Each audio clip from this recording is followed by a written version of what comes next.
Okay, so hi everybody. It's my pleasure to introduce Ilya Kapovich, who is a host anyway. So nonlinear words and free groups. Okay, thank you, Olga. So thank you, everybody. Yeah, today I'm going to talk about, actually, it's mostly very old work, but I've never ever talked about it anywhere. It's the subject which I think is quite interesting, but it's somewhat difficult to explain. So today it's really going to be mostly a propaganda talk for this topic. So I hope to try to explain why it's interesting, and I hope that some more people start thinking about it. So it will mostly be about the topic itself. I mean, there will be some theorems, but mostly it's about the subject as such. So I'll start with some kind of motivation, which comes basically with from thinking about combinatorics of words.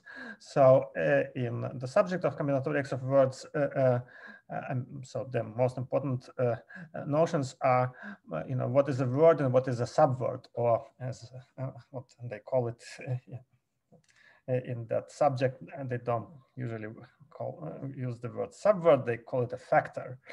And well, I mean, if you have a word v and a subword v, so it's fairly clear, what it means for v to be a subword of u. So it's situated like that as a block inside u. But it turns out that somehow, from the point of view of certain certain numerical invariants, how they're related to each other, it's more useful to consider two slightly different notions, where v is a word, which is written on a segment, as it is here, and u is a word which is written on a circle. So to view two slightly different notions, the notion of a word v as it is here, a linear word, and u replace u by a cyclic word, which should be familiar to us, in group theory when you think about the notion of a conjugacy class. So I'm replacing u here by sort of a cyclic object, which is a word in some alphabet, which is written on a circle in some positive direction, where we just have forgotten about the base point, and now if we are thinking about a factor or a subword, it's just a v, so v is now a word, and if you want to talk about v being a subword of w, or an occurrence of v in w, it is a way to read v in w in this circle, starting at some particular vertex and then going forward in this circle without leaving the circle. So that's an occurrence of v in w, and we are allowed to wrap around the circle, more than once if we have to, but we're not allowed to leave the circle. So that's what a factor is, or that's an occurrence of v in w. So, and the definition is such, as you see, that an occurrence corresponds to a specific location. So it's a vertex, a particular starting point. So for this, and the number of occurrences of v in w is denoted by vw in brackets. So it's suggestive of some kind of inner product or pairing. And this definition is such that the number of occurrences of v in w is greater than or equal than 0 and less than or equal than the total length, the number of letters, of w. So this is just by definition. So that's our basic relationship between these quantities. And so those are just the definitions. And if you think about this notion, then an immediate sort of observation, which goes under the name of Kirchhoff laws, is the following: that if we fix sort of a linear word v, as we did, which is so v here is written on a segment, and w a cyclic word in some alphabet, a, so the alphabet A here is fixed. So maybe you think about letters A and B, if you like. A star is the set of all words, in that alphabet. So then if we count the number of all occurrences of V in W, then it's equal to the number of all possible occurrences of all possible one word, one letter extensions forward of V in VA, in W, and it's also equal to the number of occurrences of all one letter extensions of V backwards in W. And so this formula goes under the name of Kirchhoff laws sometimes. And the reason this formula holds is that if you look at a particular occurrence V in W, then it starts somewhere, but it also ends somewhere. And there is a unique location here where it ends, and there is a next letter, so this letter is, I don't know, A, and there is also a unique preceding letter, maybe it's B, so that's where this formula comes from. So, and also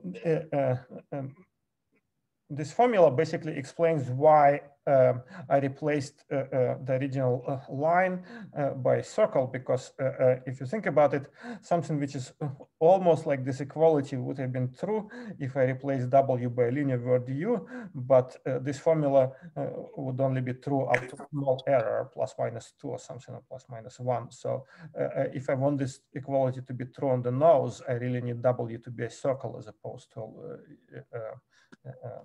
a segment. So that's why we pass to this context. All right. So let me now say a few words about a more general symbolic dynamics context. So where people talk about shifts, and let me. So I'll disregard here a one-sided shift, even though I've written something about this on this page, but I'll go right away to a two-sided shift. So it's the product space A to the power Z. So where A is once again our finite alphabet.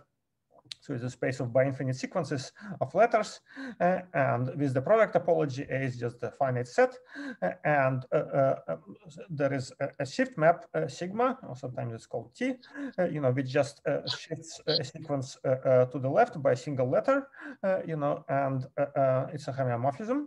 In this case, if I consider in the map A to the Z, so it will be a homeomorphism. And there is an important notion of a symbolic dynamical system, sometimes called a symbolic labination or a subshift. So lambda in this A to the Z, so it's a subshift. If it is closed a closed subset, this A to the Z, which is also invariant with respect to this homeomorphism sigma. So that's what's called a subshift. And if we have a point gamma, which is a biinfinite word in this lambda, so on it we can also talk about factors, right? So this is just some finite subwords that occur here, and gamma themselves. This gamma is sometimes called an element, or a leaf. So this is a geometric terminology which comes maybe more from differential geometry, but so this biinfinite word is sometimes called a leaf of the symbolic lamination lambda, and but the collection of all finite subwords that occur on all leaves. So this is called the language of this subshift. So this is some collection of finite subwords, and so there is this operation starting with the subshift. We can collect, we can pass to the language, and it's reasonable to wonder as to what kind of languages we can get, and from what kind of a language we can construct a subshift. And in fact, there is a complete understanding. It's not a hard topological problem that a language, a collection of words corresponds to a subshift if and only if this collection of words is closed undertaken subwords and is bi-extendable. That is to say, if you have a word here, you can extend it both forward and backwards, by at least one letter, and after you can extend it by at least one letter, you can actually extend it indefinitely, both backwards and forwards, and still obtain some word, in the same collection of words. So this is a little bit about terminology from symbolic dynamics, and so one other, so slight piece of terminology that I want to mention is that some of these leaves are that are going to be important for the future are so-called periodic leaves. So periodic leaves from the point of view of this shift map, sigma, which after several applications of sigma come back to themselves, and they're labeled by sort of biinfinite power of some word W, so they all look like that. So this is an example of a periodic shift, and this W is a period. So And an important but pretty simple, rather elementary observation, which I think Tullio Ceccherini-Silberstein mentioned a couple of weeks ago during his talk, so is that the collection of all periodic leaves in this A to the Z is actually a dense subset of A to the Z. So it's an elementary exercise, so we'll see that there is a related fact which is much deeper, but this fact is quite easy. The periodic orbits are dense in A to the Z. So that was the context of elementary sort of symbolic dynamics. So we haven't talked about measures. We just talked about words and shifts, and as I said, in combinatorics of words, people are thinking about various other models of both words and analogs of these symbolic shifts, where words are now not going to be written on a line or on segments of integers, but maybe are going to be written on something else, on some kind of a two-dimensional thing, or maybe on something which is just nonlinear in some way, on some kind of a branching object, or on a nonlinear object, on a multi-dimensional object. So I think that Alina Vdovina talked about some models of of words which are written on square complexes and which are useful and interesting for certain purposes. And today I want to explain a different model of nonlinear words, which are actually one-dimensional words, but they're kind of branching one-dimensional words. They are on one hand, they appear elementary, but they're actually quite useful, and they also lead to a fairly rich and interesting theory. So it turns out that the natural context here is that of a free group, so we do need some group theoretic context. And for the purposes of this talk, I'll stick to the setting of the Kelly graph of a free group, although ultimately one needs to work in the more general setting of outer space, which I'm not going to touch here today. So today we'll just talk about the standard Kelly graph context. So we have the free group on R, free group of rank R. So this is going to be a free basis, A1 through AR. X is going to be the Kelly graph of this free group with this basis. So it's a tree. It's 2R regular tree. So it's infinite. And of course, the free group acts on it by translations. And I want to use this X to somehow create first some model of both, which is going to substitute for the situation that we considered over here, where we had linear words, which are sort of ordinary words written on a segment of Z, and also cyclic words, which are written on a circle. So I want to find a substitute for both. So we want to find a substitute for the notion of a factor, which was like Z, and for the notion of a cyclic word, which was this W.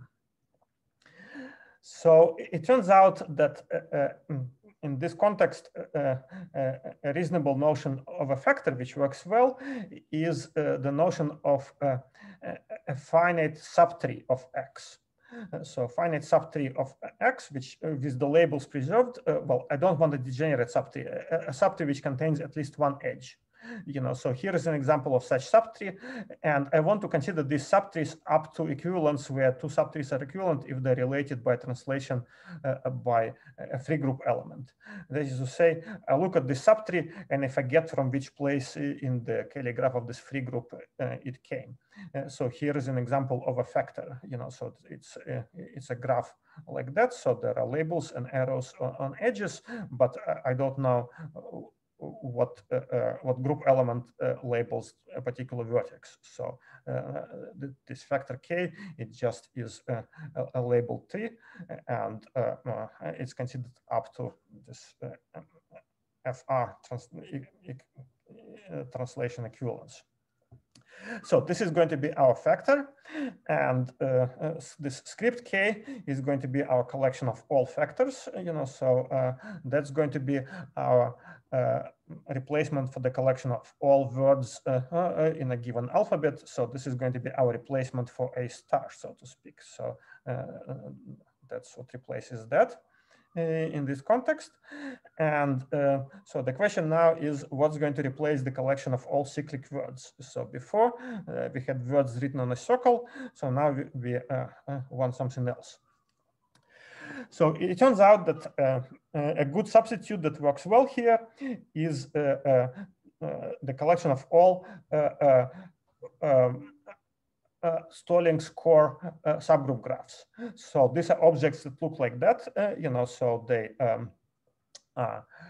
finite connected labeled graphs. They don't have any degree 1 vertices, and the degree of every vertex is at least 2. There are labels and arrows on edges. So arrows come, there are arrows and labels come from our alphabet A. Right, so remember A is the alphabet A1, AR in this case.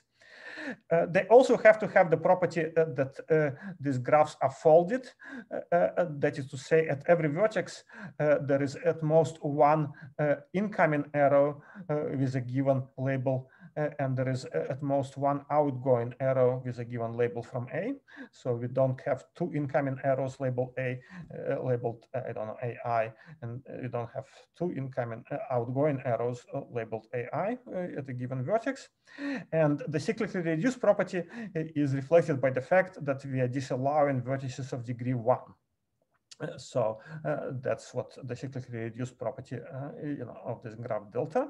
So these are going to be our sort of new cyclic words in this context. So they're going to be our Stalling score subgroup graphs. And for those people who are familiar with Stalling's subgroup graph series, so these are sort of very classical objects in this study of subgroups of free groups. So they are natural here. And the main question now that we have the notion of a factor and a cyclically reduced sort of graph, so to speak, is to understand what it means for one to occur in another, right? So the notion of an occurrence.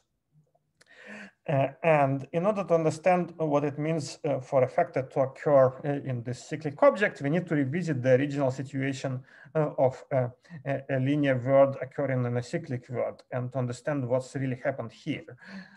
And it turns out that the correct way to think about this definition in order to generalize it properly is a topological approach. So this occurrence here was actually a map.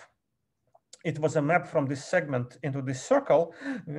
So a map which sort of wrapped this segment onto this circle according to the labels and in this direction with certain properties. And what were those properties? The properties were that this map was locally injective, so it was an immersion, but better than that, this map was actually a covering map. It was a local homomorphism everywhere except 2 points where it couldn't possibly be a local homomorphism, right?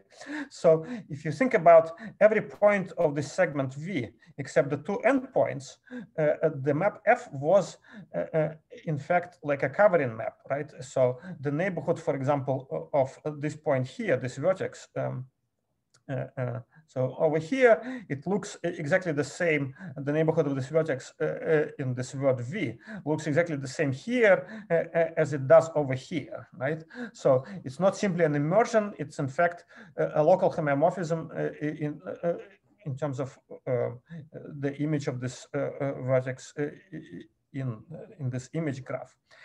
So this property of being a local homomorphism does not hold for these 2 vertices, the initial vertex and the terminal vertex, right? Because of course, here the neighborhood of this point in V is sort of looks like this, while the neighborhood of this point in here it's a 2-sided neighborhood.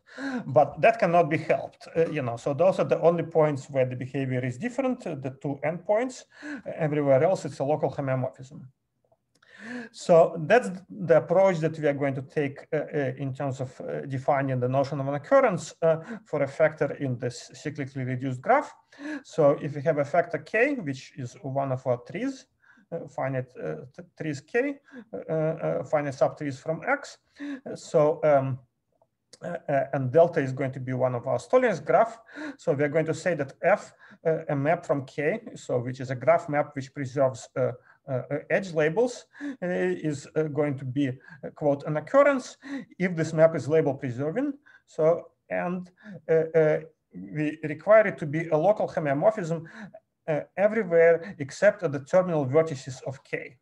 So the terminal vertices of K now replace these two endpoints of V.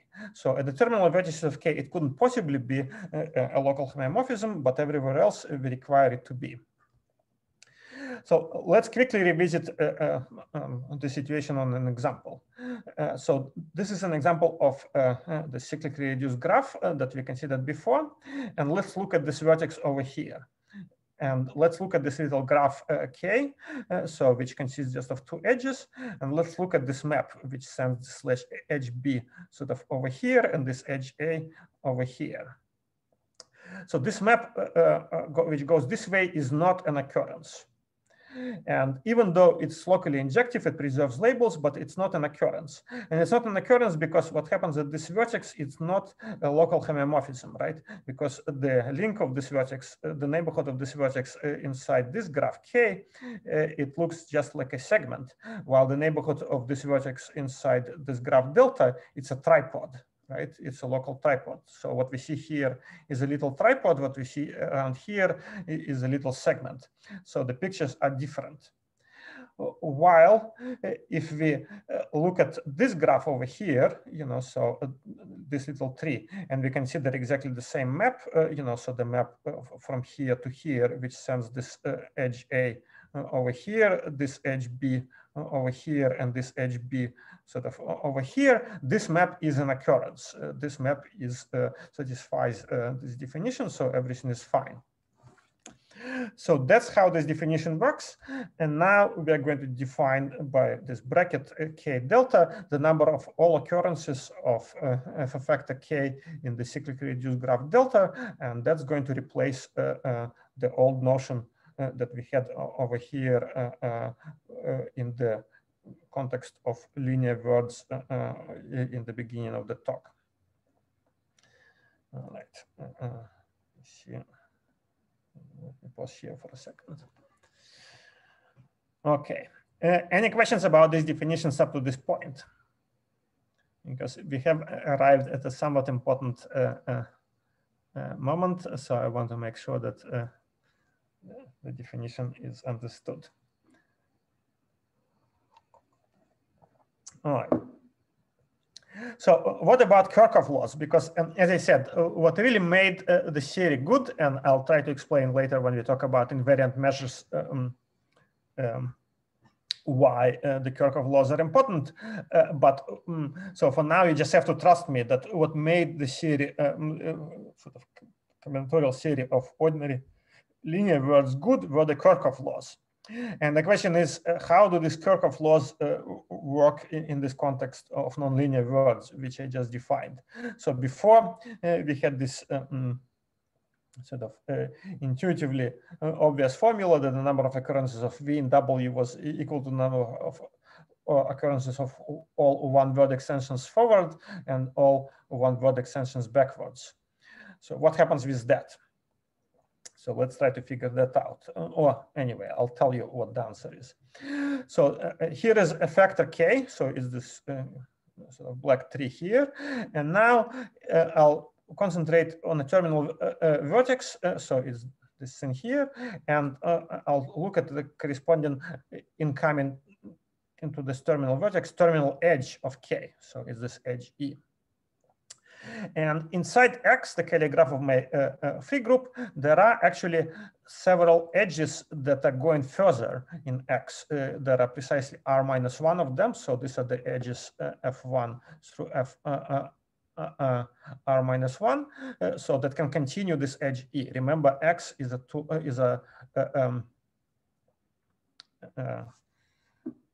just a second, did I miscount?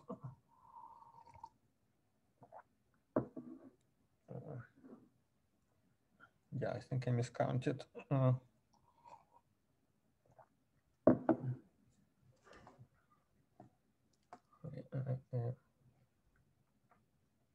Yeah, because I'm counting all edges, so this is in fact I miscounted with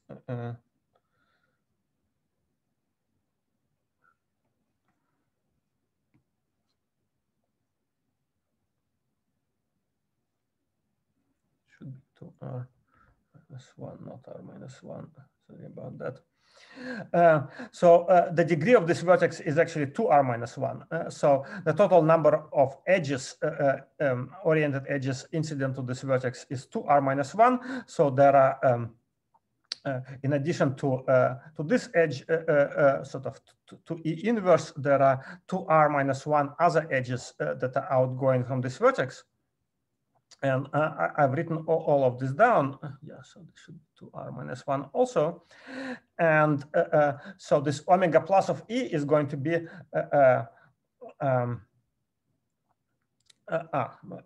yeah, so these are all of these edges extended E forward in X, and omega plus of E is going to be the collection of all non-empty subsets of this collection of edges, you know, so not single element subsets, but all non-empty subsets. So I'm going to take all U non-empty subsets of this collection F1, F2 R minus 1. So there are, so what is it? 2 to the power 2R minus 1 minus 1 of them or something. So it's a pretty large number. And it turns out, so it's a fairly sort of straightforward exercise once you understand that this is what the formula is, that the total number of occurrences of K in delta now is going to be, so that for any terminal edge E of K and for any K,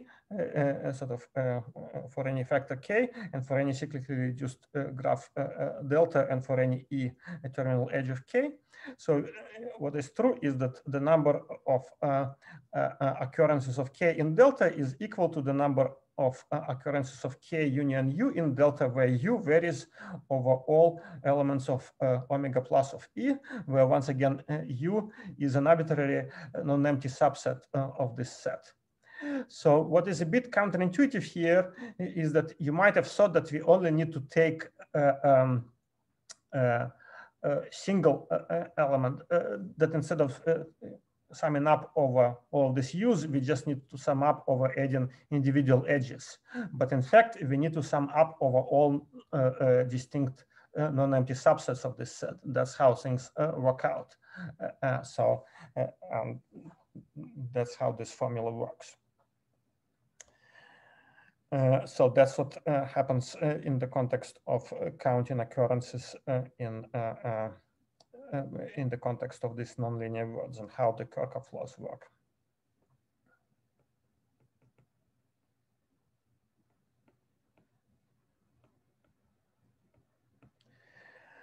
So let me now say something about invariant measures, which is what makes this subject really interesting. And I want to go back to the original classical context of linear words and symbolic dynamics in that context. So if we had a leaf of this shift space in the classical context, so by infinite word like that, gamma, so we can fix two locations, N1 and N2, so N1 is less than or equal than N2, and we can fix so a particular word, a bunch of letters that actually occur in gamma between those locations from the position N1 to the position N2, we can fix them and then allow other letters to be arbitrary. So we can now consider the set of all by infinite words gamma prime, which just agree with gamma in those locations from position N1 to position N2, and where in other positions we allow arbitrary letters. So and this collection of words gamma prime by infinite words gamma prime is called the cylinder. So it's sort of two-sided cylinder, and it looks like that, where so in this window it agrees with gamma, and everywhere else it does whatever it wants.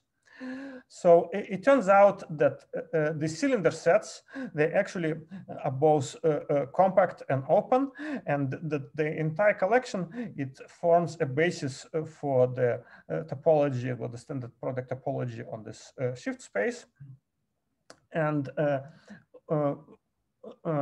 understanding that fact allows one to work with the space of invariant measures on this object much better, and also even to understand the topology on this object much better as well. So let me now introduce the space of measures here quickly, because we'll need its analog. So these measures are also sometimes called currents, but I'll just call them invariant measures for the moment. So these are going to be the measures on the shift space. So these are going to be finite shift invariant positive Borel measures on the shift space. And I want to consider the space of all of them. So finite means that the measure of the entire shift space is finite. Positive just means that the measures in the ordinary sense, so the measure of every subset is greater than or equal than 0, they're Borel, and sigma invariant means that the measure of any set is equal to the measure it's translate under sigma. So, and so a great deal of symbolic dynamics has to do with understanding this space of measures. And it turns out that if you have one of these invariant measures mu from this space, so if you look at its value on the cylinder, then because the measure is invariant, then the value of this measure on the cylinder really only depends on mu and on the letter v, so on the word v, which is written in this window from the position n1 to n2 on the word gamma. So this word v is the only thing that matters here, together with the measure mu, and this number itself, the measure mu of the cylinder, is called the weight of mu of v in mu, and the measure mu is actually just determined by this entire collection of weights. So you have the set of all factors v, you have mu, and this collection of weights determines the measure mu. And the weights themselves, they satisfy a bunch of equations, and they have some properties. So the first property comes from the Kirchhoff laws themselves. So I skipped this, but the cylinders, they sort of have a certain disjoint decomposition property when the way they split forward and the way they split backward, which is similar to the Kirchhoff laws, which translate into the fact that the weight of v in mu is equal to the sum of the weights of va in mu, and is equal to the sum of bv in mu over all a and over all b. So this is this kind of a property. And also there are this sort of nice convergence properties that if you have measures mu n and mu in this space of invariant measures, then mu n converges to mu, if and only if for every factor v, the weight of v in mu n converges to the weight of v in mu. So there are these kind of things. And another quite important fact concerns those periodic orbits that I mentioned earlier. So remember, we had the sigma periodic orbits, gamma, so by infinite periodic words that look like that. And so let's say this is an orbit of period m, that is to say, so omega is a non-periodic word, so of length m. And so if we now put just a bunch of delta functions on all translates of this gamma by sigma, so I should have written I here instead of m, then it's quite easy to see that the resulting sum of delta functions or delta measures is going to be, so it's a finite sum, and it's easy to see that because after doing it n times, we come back to gamma, that this is actually going to be a sigma invariant measure. So this is going to be an element of our space of invariant measures. And so this invariant measure is going to be entirely supported on this periodic, on the orbit, on the periodic orbit, on the orbit of this gamma. And so a rather important fact, which is much less trivial, than the one which I mentioned before about denseness of the periodic orbits themselves, is that if we take the set of all these kind of measures, so take scalar multiples of these types of measures, where c is greater than or equal than 0, and eta omega is one of these measures which is supported on a periodic orbit, then this set is actually dense in the space of all sigma invariant, of all shift invariant probability measures on the entire shift space. So unlike the fact that these orbits themselves are dense in here, this statement is not obvious at all, and it requires some kind of a non-trivial argument. And if some of you have heard maybe about the work of Margulis and later of Mario Merzacani about hyperbolic surfaces, Teichmüller space, so a lot of much more sophisticated mathematics about so similar facts about geodesic flow on hyperbolic manifolds and Teichmüller flow. I mean, it actually depends on this fact and depends on symbolic coding, and it depends on ultimately reducing some facts about hyperbolic type flows and coding them in some way by symbolic dynamical systems, and ultimately reducing something to this fact, which is itself then proved by a certain kind of combinatorial trick, but the facts about hyperbolic type flows, which are much more non-trivial, they often reduce themselves in terms of proof to this statement, which is already non-trivial, but it's sort of itself quite interesting. So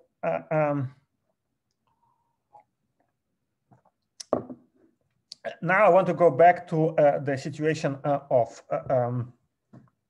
this nonlinear words and try to see what we can do with maybe invariant measures, and whether there is any counterpart to this kind of machinery and this kind of statements, and what will any of that look like there. So once again, X is our Cayley graph. The free group acts on this Cayley graph, and there is also a boundary at infinity. So if you haven't seen, I mean, X is a zero hyperbolic metric space. So free group is a hyperbolic group. So if you're not familiar with hyperbolic metric spaces, you can think about the boundary of the free group or the boundary of the Cayley graph as a space of n's. So it's the same. So it's a compact metrizable space. So in terms of metric on the space of n's, so if you have the base point 1 and you have two geodesic rays, you can metrize them by just, so if you have one ray, sort of sigma 1, and another geodesic ray, sigma 2, they will have a certain overlap of lengths, I don't know, let's call it t, and you can declare the distance between sigma 1 and sigma 2 to be 1 over 2 to the t or something.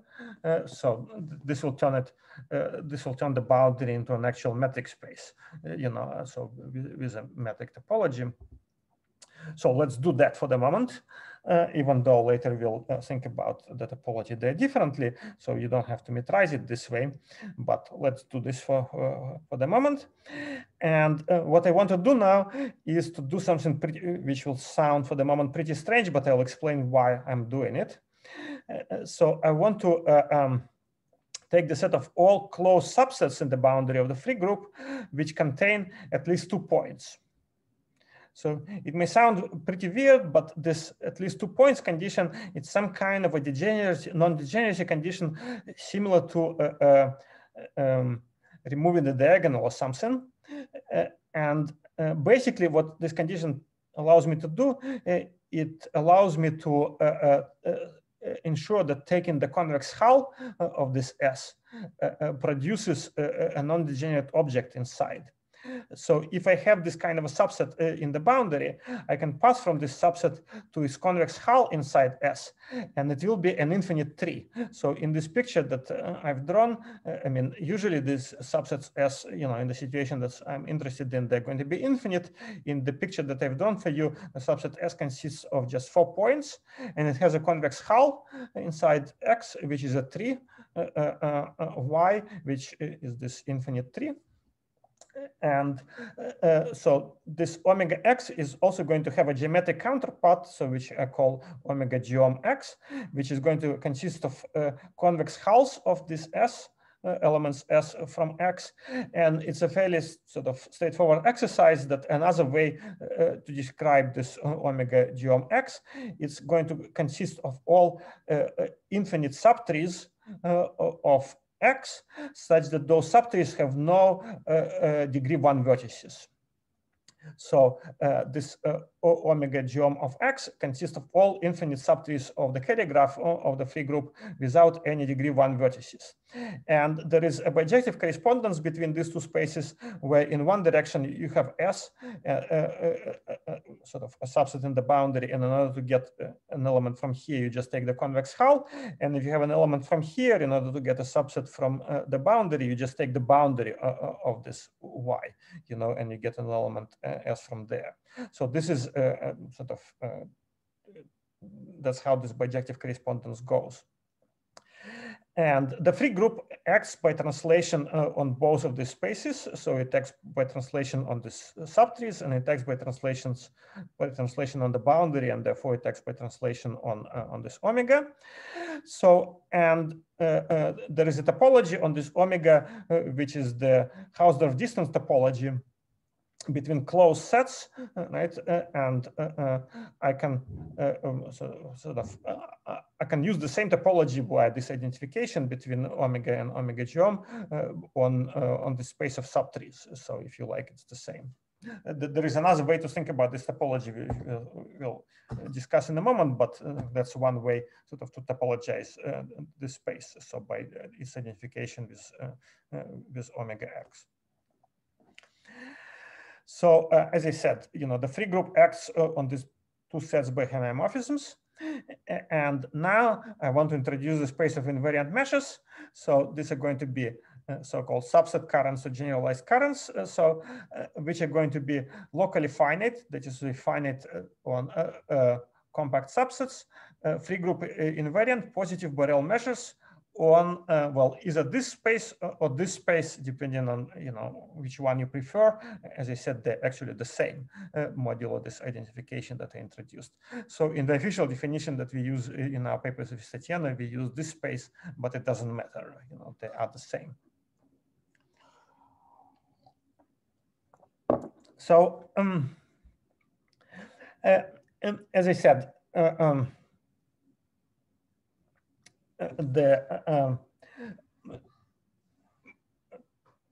in the context of classical currents, we had the weights that describe them, and we had cylinders.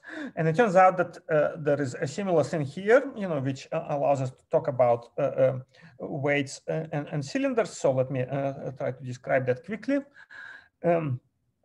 So if I have K, a finite subtree in the Kelly graph, one of our factors, it actually defines a subset of either omega x or omega geom of x, which is going to be a cylinder there. So here I'll describe it in the more geometric context, in the context of this space of bi-infinite trees without degree 1 vertices, as opposed to closed subsets of the boundary of cardinality at least 2. So my K is this black tree, and its cylinder is going to consist of all by infinite trees y, such that y contains k as a subtree, and it has the property that the intersection of y with k looks correct. That is to say, inside y, except for the terminal vertices of y, inside of y, this intersection, it looks exactly the same in y as it does in k. So the local picture around the point, like if I take a point like that, an interior point of k, which is not a terminal point of k, then its link, so a little neighborhood of this point inside k looks exactly the same as it does inside y. So that's the cylinder of k. So that's the sort of, it means that basically you have some piece of this tree y both here, here, here, here, here, and here, but it doesn't extend k in unexpected ways in other directions, right, because of this locality conditions. And yeah, so here I once again had the wrong indexing, so this should be 2r minus 1.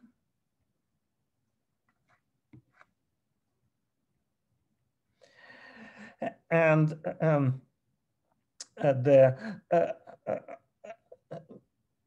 there is a formula which explains how the cylinder splits as a disjoint union. I should have actually written it. I forgot here to write cylinder. It's a good thing I'm using notability. So it turns out that if I have k, one of these factors, and I pick a terminal edge of k, like I did here, and then I consider the set of all u from this omega plus of e, which I defined earlier, then the cylinder of k splits as a disjoint union of k union u, where u once again comes from all non-empty subsets of this set of edges. And because the cylinder of k splits in this way, and by the way, I didn't say it, but the set of all the cylinders of k, the cylinders they form, they're both open and closed, and they're compact, and they form a basis of topology for on this omega geom of x, and because of this disjoint union decomposition formulas, so one actually has these properties that the weight of k in mu, which is the value of mu on the cylinder, splits as the sum of the weight of k union u in mu, where u varies over this omega plus of e, and also that, as I said, because of invariance, that the value of mu on k depends only on the translation class of the 3k, of the sub 3k inside the Kelly graph of x. So, and this is what we denote by the weight of k in mu.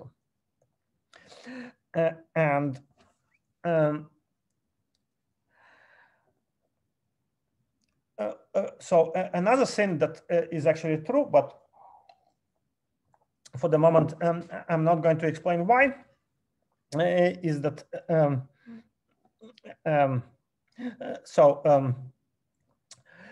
I mean, it's a standard measure theoretic fact in some sense that if you have a bunch of numbers which satisfy some kind of properties which obey non-negative properties which obey the correct additivity conditions, you can build a measure out of them. So basically, because our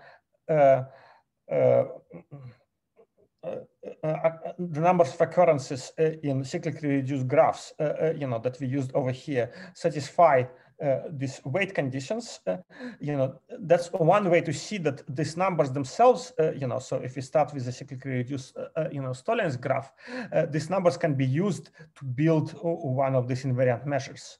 So if I start with delta and I used this number of occurrences of k and delta as a weight, I can build one of these invariant measures. There is a more conceptually correct way to explain what I'm doing, but that's one of the ways. And each cyclically reduced Stoll-length graph delta defines a measure, sort of eta delta in the space of measures, and it has the property that the weight of k in this in the corresponding measure is equal to the number of occurrences of k in the Stoll-length graph delta. And what's also much less obvious is that this denseness result that I quoted earlier is still true in this branching sort of nonlinear context. That is to say, if you look at the set of all scalar multiples of this kind of measures by non-negative constants, this is going to be a dense subset in here in the space of all of these funny measures. So as I said, the corresponding statement was already fairly non-trivial in the case of ordinary classical measures, so in the linear measures where we, for measures corresponding to the classical situation of classical shift on a line, but here this is a much less trivial, much more sophisticated statement. So the original proof was due to myself and Tatiana Nagnibeda. So then I gave a different proof using other methods. So in another paper by myself, but in any event, this result is actually quite interesting and a lot more sophisticated than the original argument in the classical context. And it also found some additional applications, which I don't know whether I'll get to in the surface group context, which are also quite interesting. So let me mention that. So in the context of this space of measures, there are some additional structures that transpired. In particular, for the Stoll-length subgroup graph, one can count the number of edges and define sort of the volume, which is like before was the length of the circle, but now we can count the volume of this graph. And it turns out that the volume of this graph can be defined not just for the for this Stoll-length subgroup graph, but this notion extends to, with respect to the free basis A, but it extends to a nice continuous linear functional on this entire space of measures. So there is this finer and more interesting structure. So there is some kind, and more generally, there is a pairing between the space of measures and color Walkman outer space, but let's just talk about free basis.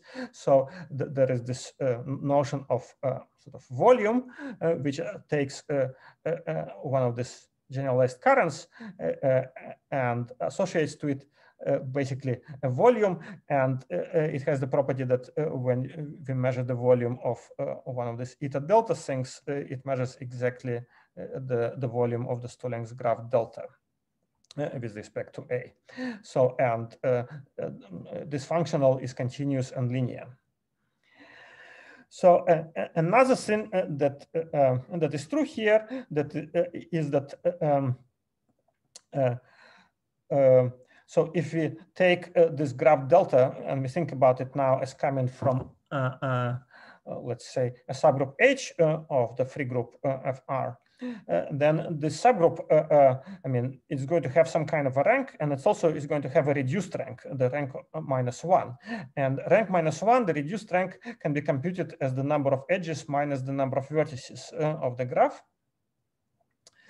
And this quantity, the reduced rank, the number of edges minus the number of vertices, or the reduced rank, it also actually extends to a linear functional, the reduced rank functional, which operates on the entire space of currents. So, this one has also the property that when you specialize it to this current, which is associated to the Stoll-length subgroup graph, it computes precisely the reduced rank of H. And this one is continuous linear and out of R invariant. So I didn't mention it, but there is a natural action of the auto-automorphism group of a free group on this space of currents, which comes from the action of out of R, let's say, on the boundary of the free group. And so this action preserves this R bar reduced rank functional. Moreover, there is finer structure here, which is related to the Hahn-Neumann conjecture, namely, so if you take not just one subgroup, but two subgroups, H1 and H2, then and their Stalling subgroup graphs. So then in the series of subgroup graphs, one can form this fiber product of the Stalling subgroup graphs. So this is the fiber product thing, and form, which is not going to be necessarily simply connected. It may have several connected components, but this fiber product, it has its own reduced rank. And this is the quantity that participates in the Hahn-Neumann conjecture. So the main component of this fiber product measures the rank of the intersection of H1 and H2, but there are several other components which measure the ranks of intersections of H1 with other possible conjugates of H2. And so it turns out that there exists a functional, so a continuous linear functional from the product of this space of currents with itself to non-negative numbers, which basically computes, which agrees with this R bar of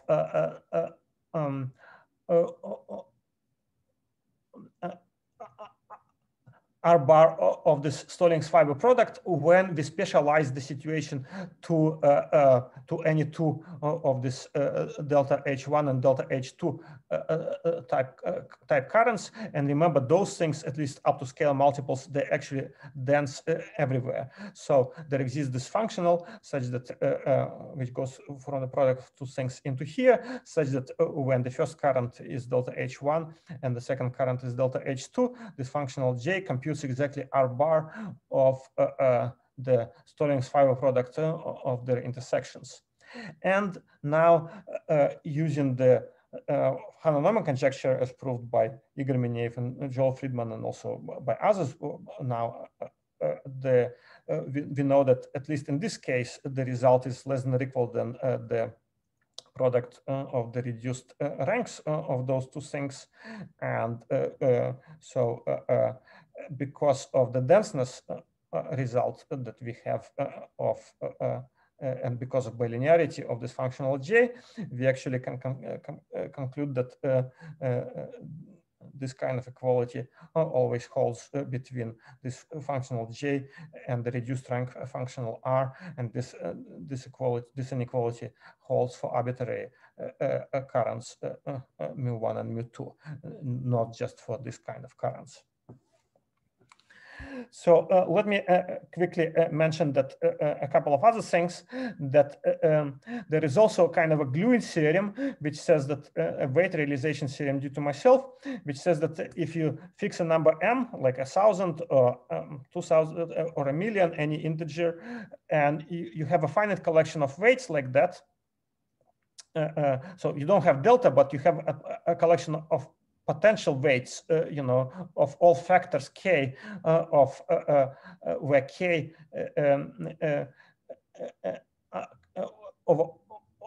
of all factors k of radius less than or equal than m, that in an appropriate sense satisfy the Kirchhoff laws, then out of those collection of weights, you can construct the graph delta, the Stalling subgroup graph delta. So if you simply have a collection of weights for all the satisfy Kirchhoff laws out of and m here could be arbitrary, then you can construct a Stalling subgroup graph out of them. So that's also quite interesting, and that is related to the proof of this denseness result, and also requires some new tools, you know, for proving this.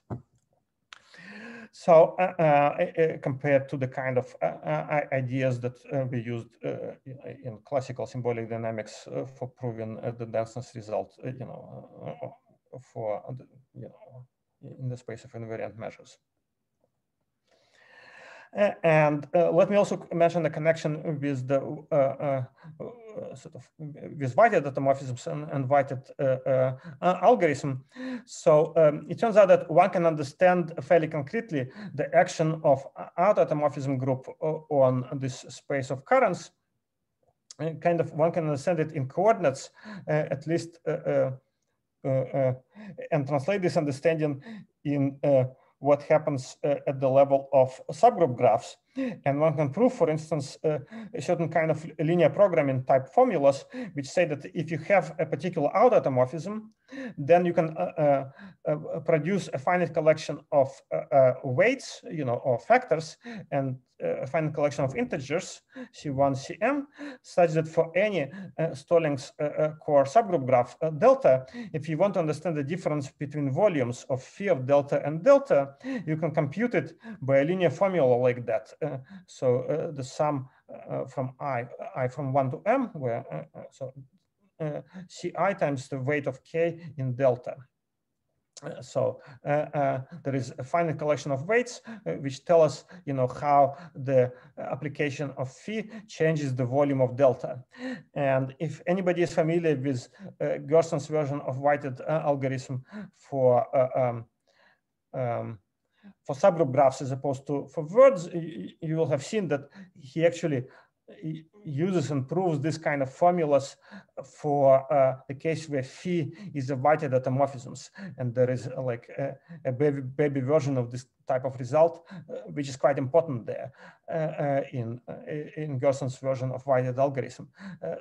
But it turns out that these types of formulas, they're always true, not just for weighted automorphisms, but for arbitrary automorphisms, and this is how these formulas look like in general. And not only that, but all of this stuff is actually algorithmic. You can even though they're quite unpleasant and they quickly get out of hand if you try to find out what these graphs are, so it's probably not really not really practical, but nevertheless, I mean, in theory, this is all theoretically computable. Okay, so I wanted to mention some questions, but I think that since I'm out of time, so I'll probably stop here, and that will be all. So thank you very much. Thank you very much, Ilya. Are there any questions? I have a question. What can you take instead of the Cayley graph of the free group? So it looks like the theory works in a more general context. Yeah. So I mean, for the free group itself, our proofs work. I'll give two answers to your question. For the free group setting itself, we actually work in the context of outer space, where instead of the Cayley graph, we use a marking, where basically we start with a point in outer space, which is a graph which is not necessarily a bouquet of circles, right? So we have a graph gamma, where the fundamental which may look like that, right? So it's not, it has to be a finite connected graph where the fundamental group of this gamma has to be isomorphic to our free group, and the isomorphism has to be fixed, and this gamma has to have the property that every vertex has degree at least 2. So, and this kind of graph can be used as a coordinate system instead of just the wedge of circles. So, and the universal cover of gamma can be used instead of the Cayley graph, right? So this is the context that is slightly more general than the Cayley graph context, and one can define cylinders and everything else in the slightly more general context. And actually, that's the context in which one needs to work when one deals with the free group in order for the machinery to work well. But in principle, when this, so I actually had something about this on the next slide. When one develops this machinery, you can go pretty far, beyond what I just told you. Namely, you can go to the context of an arbitrary, let's say, non-elementary word hyperbolic group. And in particular, that works well for surface group. So you can take the boundary of this non-elementary hyperbolic group and consider the space of all replace this omega of omega x, right, which is the set of all closed subsets of the boundary of the free group, replace it by the set of all closed subsets of the boundary of G of cardinality greater than or equal than 2. And G still acts by translations here. And we can consider the space of all locally finite positive Borel measures on the subject, which are G invariant. And the interesting thing, and study this kind of measures. I mean, one may need to impose some additional regularity assumptions about these measures in order to avoid some kind of pathological behavior. So in the case of free groups, this wasn't necessary. In the case of arbitrary hyperbolic groups, maybe one may want to add some additional adjectives here. Yeah, I'm not sure. But what I wanted to say is that there are analogs for this eta h in this context, and they come from counting currents corresponding to quasi-convex subgroups. Because if you have if you have an infinite quasi-convex subgroup in a hyperbolic group, you can look at its limit set inside the boundary of this hyperbolic group. So it's going to be an infinite closed subset with at least 2 elements. And you can look at the kind of a delta function sitting on this limit set, and you can look at the translates of this delta function by group elements of G, or if you like, you can look at the conjugates of your quasi-convex subgroup and look at the delta functions corresponding to I should have the limit set there corresponding to the limit sets of those conjugates. And basically, up to a small y, you have to assume that the subgroup is self-commensurate. It's equal to its own commensurator. The result, the sum of the delta functions, is actually going to be a locally finite measure. So it's going to be a sum of this. It's going to be an element of this space of invariant measures. And one can ask whether or not, so this is going to be an analog of this delta H, so this mu H. So it's an analog of what I called eta delta, so that's what replaces that. And one can ask, for instance, whether the set of all such things is going to be dense in here. And the answer turns out to be yes in the free group case, and also in the case of surface groups, hyperbolic surface groups. So this is a result of the Ono Sasaki, who used, his proof is much harder, but it relies on our result with Tatiana about denseness, of our denseness result for free group, And after he proved this denseness result for surface groups, he obtained quite a few interesting applications there. But these are the only 2 situations where something is actually proved.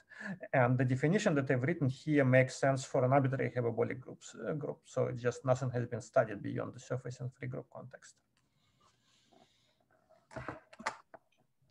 I'm sorry if the question is stupid, but what happens if we take z to the n? Sorry, say it again? Oh, you mean for z to the n, like if you take z to the n, yes. Yeah. For an abelian group? Well, yes. It's not hyperbolic, so it's not. Yeah. So I'm not sure that anything interesting happens. So the action there is trivial. So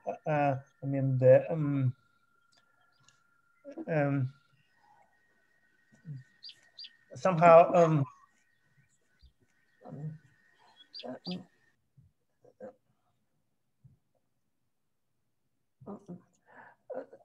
I haven't thought about it, but my impression is that this theory probably is not going to be meaningful in that context. So because the group is not hyperbolic and the action somehow on the boundary is not interesting. So you can.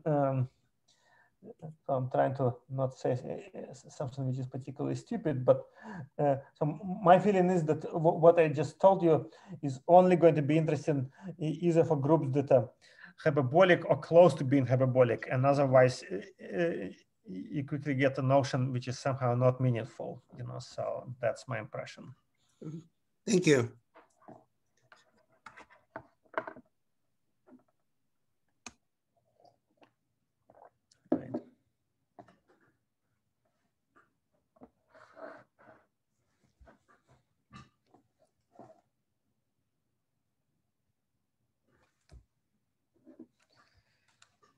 Okay. Ilya, very interesting. I have to go. I'll ask you questions tomorrow. All right. So maybe Thank that's you. all right. So